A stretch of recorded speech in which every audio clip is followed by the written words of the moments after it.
supposed to be a part 2, but it is, and I'm sorry for that. If you're still here, I'm sorry. Well, I'm actually glad you're still here. But anyway, okay.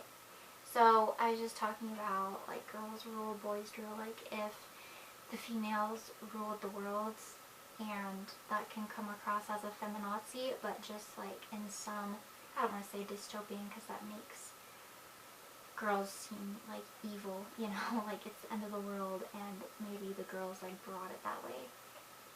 But anyway, girls rule, boys rule, like just if. So just some questions for analysis, like to ask yourself. So some cues. Is the author male or female? Is the text narrated by a male or female?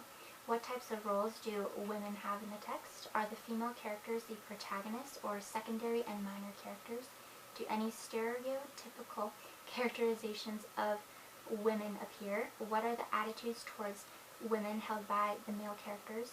What is the author's attitude toward women in society? How does the author's culture influence her or his attitude? Is feminism imagery used? If so, what is the significance of such imagery? Do the female characters speak differently than do the male characters? Compare the frequency of speech for the male characters to that of the female characters. Example using the word mankind. It's funny, I think that there was like some group of people who were trying to, maybe they even were able to succeed in this, but like erase that word from our language. So they could find it discriminatory, which is interesting. So stereotypes of women abounded in the canon. So some examples, I think there's 4 of them. Women were sex maniacs, goddesses of beauty, mindless entities, or old spinsters. So just crazy stereotypes.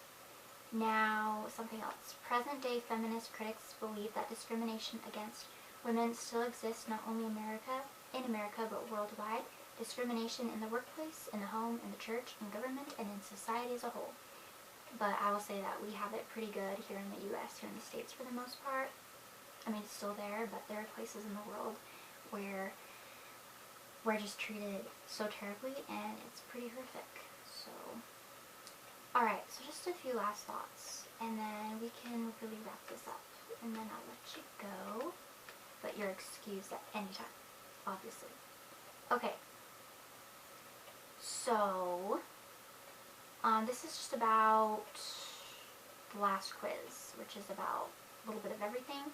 So, the poem that I chose, that was a question in the quiz, so just about that. Alice Walker's short story Everyday Use could be considered a satire, and its focus is on how society is corrupt in several ways. Some consider Walker a womanist, quote, much of her writing is focused on black women and the feminism therein.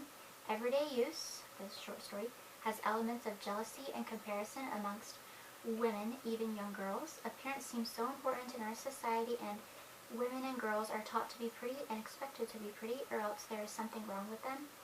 The story continues, talking about materialism and girls dating and courting, things that oftentimes occupy the mind of the average woman, sexist people may say. For my TVA paper, I would like to talk about feminism through a lens of comparison, women comparing themselves to other women fighting against each other for the prettiest dress or the richest man, etc. Women comparing themselves with men and how they are superior. Comparison, that will be much of my focus. Now, material feminism is interesting. Much of what is expected of a woman is the bearing of children, always has and probably always will. Although abortion is a hot topic today and is very controversial, also something else, a woman is often frowned down upon when she tells the world that she does not want to have children. If a man were to tell people that he doesn't want to marry or have children, the reaction would probably or perhaps not be so hot and bothered. However, with women, things are different, so many things. Women start playing house and playing with dolls at such a young age, and that is when and where the sexism starts. The family is so important, but it is also so personal. If someone doesn't want to have children, that is that, and that is their business. This is one area within material feminism. Ooh, I learned a lot about sexism in the reading. I learned more about feminism, so this is like to sum everything up. I have been a feminist since high school when I learned about it and saw sexism around me. Through this reading, I was able to learn more about stereotypes surrounding women. It can be hard to be a woman. There was even a quote in the reading that said something to the effect of, I am blessed that I was not born a woman. I want to talk about some of the stereotypes in my paper, and the reading inspired that idea. Sexism, feminism, and stereotypes, that's what a lot of my short story assignment is about, and I find this topic very interesting. I'm looking forward to this writing assignment. Okay, we are done, and I'm gonna go. So yeah, this goes here, and that goes there, and this goes here. So I've been really lazy. I'm in my sweats, and excuse me. Oh jeez. And I've been lazy with my face as well. Excuse me again. I have a weird stomach, and it just makes me all weird. But yeah, so there's fuzzies, and I'm so sorry I'm being so annoying and obnoxious.